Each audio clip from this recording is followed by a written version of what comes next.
L'air du matin était froid, humide, collant à mes poumons comme de la colle.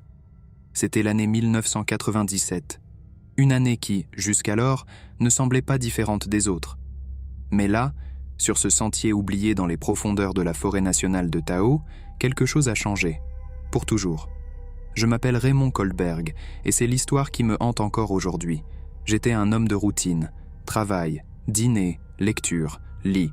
La monotonie me consumait, me transformait en un fantôme de moi-même. J'aspirais à quelque chose qui me ferait sentir vivant, qui me sortirait de la brume grise de mon existence. C'est alors que l'idée de l'aventure m'a séduit. Un sentier solitaire, des cartes anciennes, la promesse de solitude et de beauté naturelle. La forêt nationale de Tahoe est devenue ma cible, sa vastitude verte promettant l'évasion que je désirais tant. Le sentier n'était guère plus qu'un chemin délavé, englouti par une végétation dense. À chaque pas, la forêt se refermait derrière moi, comme si elle voulait m'avaler. Le silence était presque palpable, interrompu seulement par le bruissement des feuilles et le chant lointain d'un oiseau solitaire. Au début, la solitude était un baume. J'ai respiré profondément l'air frais, je me suis enivré de l'odeur humide de la terre et du bois. Mais alors, les premiers signes sont apparus. Un sac à dos, jeté négligemment sur le côté du sentier. Ouvert, vide. Un frisson m'a parcouru l'échine. J'ai allumé la flamme de l'appréhension dans le foyer de mon esprit. J'ai continué, chaque pas devenant plus prudent. Mes sens se sont aiguisés, captant chaque son, chaque mouvement dans la forêt. J'ai trouvé un autre feu, les braises encore brillantes, comme des yeux rouges dans la pénombre de la forêt. Autour, des restes d'un repas abandonné. Une casserole en métal noircie par le feu reposait sur une pierre. Une boîte de conserve de haricots ouverte, à moitié mangée. Une fourchette abandonnée par terre, comme abandonnée à la hâte. La peur a commencé à me ronger, murmurant des questions sinistres à mes oreilles. Où étaient les personnes qui avaient laissé ces traces? Qu'est-ce qui les a poussés à abandonner leurs affaires, leurs repas? Qu'est-ce qui les a fait fuir? Le sentier serpentait à travers la forêt, chaque virage révélant de nouveaux signes d'abandon. Une tente déchirée, son intérieur vide. Une paire de bottes, soigneusement alignées à côté d'un tronc. Une boussole, son aiguille tournant de manière incontrôlable. Comme si la forêt engloutissait les gens, effaçant leurs traces. La nuit est tombée, apportant avec elle un froid mordant et une obscurité oppressante. J'ai allumé un feu, cherchant du réconfort dans la danse des flammes. Les ombres dansaient autour de moi, prenant des formes monstrueuses dans mon esprit fiévreux. Chaque craquement du bois, chaque murmure du vent me faisait sursauter, mon cœur battant fort dans ma poitrine. J'ai essayé de dormir, mais le sommeil refusait de venir. Chaque fois que je fermais les yeux, des visions perturbantes m'assaillaient. Des visages sans nom me fixaient depuis l'obscurité, leurs yeux brillants d'une faim insatiable. Des ombres se faufilaient dans ma vision périphérique, chuchotant mon nom avec des voix rauques et gutturales. Le lever du soleil est enfin arrivé, apportant un soulagement momentané. La lumière du jour a dissipé les ombres, mais pas la brume de peur qui s'était installée dans mon cœur. J'ai continué sur le sentier, animé par un mélange de curiosité morbide et de panique croissante. J'ai trouvé la dernière preuve de présence humaine près d'un ruisseau cristallin. C'était un appareil photo, son objectif fissuré. Le boîtier en cuir était éraflé, comme s'il avait été arraché des mains de quelqu'un violemment. J'ai pris l'appareil photo, sentant un frisson parcourir mon corps. C'était la dernière pièce d'un puzzle macabre. Les mains tremblantes, j'ai ouvert l'appareil photo. Le film était toujours là. Je l'ai rembobiné avec précaution, chaque tour de manivelle augmentant la tension dans ma poitrine. J'ai trouvé un laboratoire dans la ville la plus proche et développé les photos. Les images capturées sur le film me hantraient à jamais. Les premières photos étaient banales. Un jeune couple souriant à l'appareil photo. Des photos de paysages magnifiques, baignés par la lumière du soleil. Des visages heureux, capturant des moments de joie et d'aventure. Mais ensuite, les photos ont changé. Le sourire du couple s'est transformé en expression de peur. Leurs yeux étaient écarquillés, fixés sur quelque chose hors du cadre. Il y avait une ombre, une tache sombre et informe, guettant au bord des photos. Les dernières photos étaient les plus troublantes. L'ombre dominait l'image, engloutissant le couple dans son obscurité. Leurs visages étaient tordus dans un cri silencieux, leurs yeux exprimant une terreur primitive. Et puis, rien. Juste l'ombre, planant dans la forêt vide. J'ai laissé l'appareil photo sur le comptoir du laboratoire, sentant le poids du mystère m'écraser. J'ai fui cette ville, cette forêt, cherchant refuge dans la familiarité de ma routine. Mais la forêt m'a suivi. L'ombre s'est insinuée dans mes rêves, murmurant mon nom dans le silence de la nuit. Je n'ai jamais découvert ce qui est arrivé au couple de l'appareil photo ou aux autres personnes disparues dans cette forêt. Mais la forêt nationale de Tahoe m'a enseigné une leçon que je n'oublierai jamais. La nature garde ses secrets, et certains mystères sont mieux laissés sans réponse. L'odeur du bois brûlé flottait encore dans l'air, un souvenir réconfortant du feu de camp qui se résumait désormais à des braises brillantes.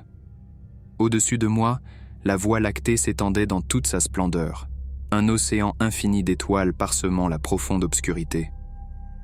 Nous étions en l'an 2001, et moi, Nichols Austin, je cherchais refuge dans l'immensité indomptée du parc national de Yellowstone. Je désirais la solitude, l'immersion dans la nature, une évasion du rythme frénétique de la vie moderne. Cependant, j'ai découvert quelque chose bien au-delà de mes attentes. La nuit était silencieuse, à l'exception du crépitement du feu de camp et du murmure doux du vent dans les feuilles. Campant au cœur de la forêt, je me sentais étrangement en paix, jusqu'à ce que le son commence. C'était subtil au début, presque imperceptible. Un rire d'enfant, lointain, comme porté par le vent. Je me suis frotté les yeux, essayant de chasser le sommeil. Était-ce mon imagination, un tour de l'esprit fatigué? Mais le son persistait, augmentant en intensité. Maintenant, ce n'était pas seulement un rire. C'était de plusieurs voix, aiguës, enfantines, mêlées à un murmure guttural et sinistre. Le son venait de la dense forêt derrière mon campement, un chœur dissonant qui me glaçait jusqu'aux os. La peur, comme un brouillard froid, a commencé à s'infiltrer dans mon esprit. Cependant, la curiosité était une force puissante. Saisissant ma lampe de poche, le cœur battant dans ma poitrine, je me suis aventuré dans l'obscurité. La forêt, autrefois sereine, semblait maintenant menaçante, les ombres des arbres se tordant comme des spectres à la lueur vacillante de la lampe de poche. Le son des voix me guidait, tantôt augmentant en intensité, tantôt se dissipant en chuchotements étouffés. À chaque pas, la sensation d'être observé s'intensifiait. Les poils de ma nuque se dressaient, un frisson parcourant ma colonne vertébrale. Puis, le sentier s'ouvrit sur une clairière. Au centre, baigné par la lumière de la lune, se trouvait un cercle de pierres anciennes. C'était un endroit d'une beauté étrange, un portail vers un autre temps, une autre réalité. Les voix étaient maintenant claires, distinctes. Des rires d'enfants mêlés à des chants gutturaux, comme si un rituel macabre était en cours. J'ai hésité, terrifié, mais le besoin de comprendre m'a poussé en avant. Je me suis caché derrière un tronc géant, observant la scène surréaliste qui se déroulait devant moi. Au centre du cercle de pierre, des ombres bougeaient. C'étaient des enfants, ou du moins ils semblaient l'être. Vêtus de vêtements en lambeaux, leurs visages pâles et émaciés, ils dansaient autour d'un feu de camp crépitant, chantant dans une langue que je n'avais jamais entendue. Au centre du cercle, une figure encapuchonnée, grande et élancée, dirigeait le rituel. J'ai observé, paralysé par la peur, tandis que la figure encapuchonnée levait les mains vers le ciel, entonnant des mots incompréhensibles. Les enfants tournaient de plus en plus vite, leur rire se transformant en cris aigus, déchirants. Soudain, le silence. Les enfants ont cessé de danser, leurs yeux fixés sur la figure encapuchonnée. Un par un, les petits corps se sont affaissés sur le sol, comme des marionnettes dont les cordes ont été coupées. La figure encapuchonnée s'est alors tournée dans ma direction. J'ai senti un choc parcourir mon corps, comme si la mort elle-même me fixait du regard. La figure a commencé à marcher vers moi, ses pas lents, délibérés. La panique m'a envahi. J'ai couru comme jamais auparavant, la forêt tourbillonnant autour de moi. Les rires d'enfants résonnèrent derrière moi, mêlés au chant guttural de la figure encapuchonnée. J'ai couru jusqu'à ce que mes poumons brûlent, jusqu'à ce que mes jambes ne puissent plus supporter le poids. Je suis tombé au sol, haletant, terrifié. J'ai regardé en arrière, mais la clairière, le cercle de pierre, les enfants, tout avait disparu. La forêt était silencieuse, à l'exception de ma propre peur, résonnant dans mes oreilles. Je suis retourné à mon campement, la terreur m'accompagnant à chaque pas. J'ai rassemblé mes affaires, désespéré de fuir cet endroit maudit. Les étoiles, autrefois si belles, semblaient maintenant être des yeux accusateurs, témoins d'un secret terrible. Je n'ai jamais raconté cette histoire à personne. Qui y croirait? Un campement paisible transformé en cauchemar. Un cercle de pierres, des enfants fantômes, une figure encapuchonnée surgit des profondeurs de la forêt. Mais le souvenir de ce rituel macabre, des rires d'enfants, du regard perçant de la figure encapuchonnée, me hante encore aujourd'hui. Parfois, dans le silence de la nuit, je jure entendre des chuchotements. Des rires d'enfants, lointains, portés par le vent. Et je me demande, était-ce tout réel? Ou la forêt, avec ses mystères ancestraux, jouait-elle avec mon esprit? L'année était 2009. La vie en ville m'étouffait. Le béton, l'acier, le rythme frénétique, tout contribuait à une sensation étouffante d'emprisonnement. Je désirais de l'air frais, de l'espace, du silence. C'est alors que l'idée du voyage s'est installée dans mon esprit, un désir irrésistible de me perdre dans l'immensité de la nature. Je m'appelle Derek Oliver et ceci est l'histoire de mon dernier refuge. J'ai choisi les montagnes blanches, dans le New Hampshire, comme destination. La promesse de sentiers stimulants et de paysages spectaculaires était l'antidote parfait pour mon âme fatiguée. J'ai préparé mon équipement avec soin. Tente, sac de couchage, provisions pour une semaine. Je voulais me déconnecter complètement, m'immerger dans la solitude de la forêt. J'ai trouvé la clairière par hasard, un oasis de tranquillité entouré d'arbres imposants. Le murmure du vent dans les feuilles, le chant des oiseaux, la brise fraîche caressant mon visage. C'était la symphonie de la nature que je désirais tant. J'ai monté ma tente sous l'ombre accueillante d'un vieux chêne, la sensation de paix m'enveloppant comme une étreinte. J'ai passé la journée à explorer les environs, émerveillé par la beauté sauvage de cet endroit.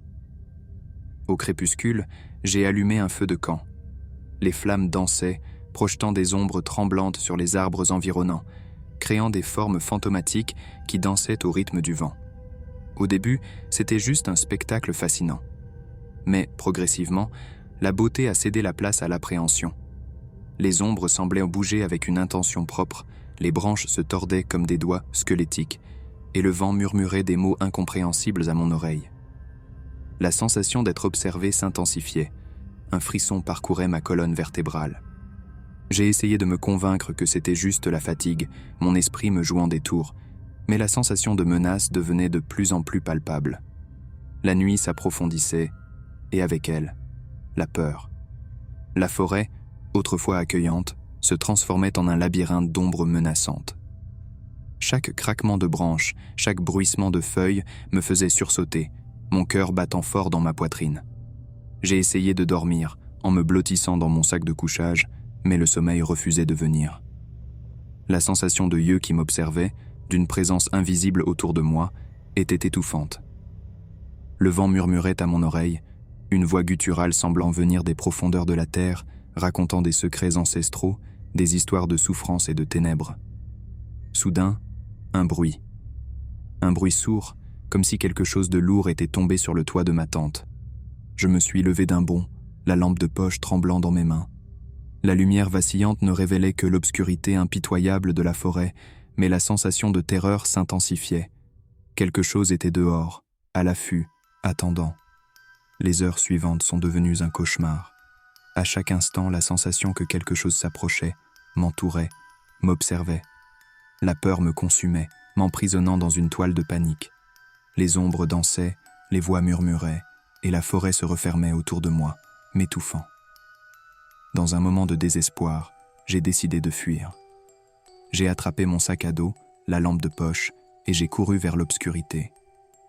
La forêt se tordait autour de moi, les branches devenaient des bras essayant de m'attraper, de me traîner dans les profondeurs. J'ai trébuché, suis tombé, la lampe de poche a volé loin, me laissant dans une obscurité totale. Je me suis levé, les mains tâtonnant dans l'air, la panique me submergeant. Le vent hurlait dans mes oreilles, les voix murmuraient mon nom, m'appelant vers l'obscurité. J'ai couru sans but, désespéré de m'échapper de ce cauchemar. Mais la forêt ne me laisserait pas partir. J'ai senti quelque chose m'attraper, me tirer en arrière. J'ai crié, mais le vent a étouffé ma voix. Je suis tombé, roulant sur une pente raide, le monde tournant autour de moi. Puis, tout est devenu noir. Mon corps a été retrouvé des jours plus tard, au fond d'un ravin. La cause de la mort, multiples fractures et traumatismes crâniens. Un accident, ont dit les autorités. Mais je connais la vérité. La forêt m'a réclamé. Elle m'a séduit avec sa beauté, m'a emprisonné avec sa peur, et m'a englouti dans son obscurité éternelle. Et maintenant, pris dans son sombre réseau, je suis une partie de la forêt, une ombre parmi les ombres, un murmure dans le vent. Celui qui s'aventure dans ses profondeurs, cherchant refuge ou solitude, peut m'entendre. Un lament distant, un appel guttural. Et il saura que la forêt ne tolère pas les intrus, que la nature garde ses secrets, et que l'obscurité éternelle attend ceux qui osent se perdre dans ses griffes.